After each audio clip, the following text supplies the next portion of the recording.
Here, 100 years later, we still going through the same problems and the same situations. He's one of the lesser-known presidential candidates currently campaigning in South Carolina. Still, businessman Willie Wilson has succeeded in getting on the ballot in 13 states. But when those hoping to be the next Democratic nominee hold their fourth debate on Sunday, Wilson will be absent. We're going to have 3 white candidates on the stage talking about African-American issue, and 56% of this state voting is African-American. And not to allow me to be up there is a shame. Even the third-place candidate, former Governor Martin O'Malley, was almost excluded after he struggled to meet debate criterion, capturing at least 5% approval in national polls. O'Malley and others charge the Democratic Party has constrained debates to favor frontrunner Hillary Clinton. Here in South Carolina, the absence of any candidate of color in the debate on a weekend dedicated to civil rights leader Martin Luther King is especially painful.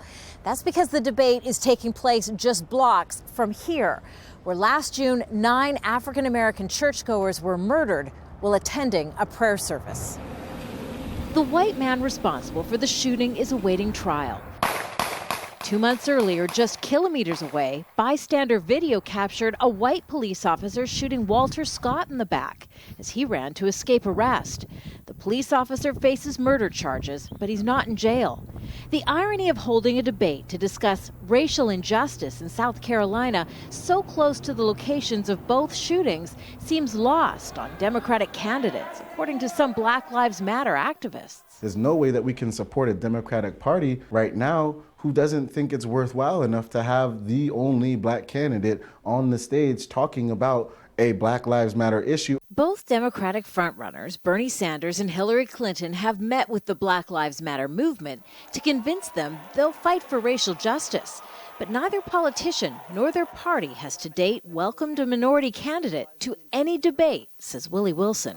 We should have all kinds of people out there protesting that. These are supposed to be the people that are, representing the downtrodden, but unfortunately, like Dr. King said, the moderate white progressive liberals sometimes the biggest barrier for the movement.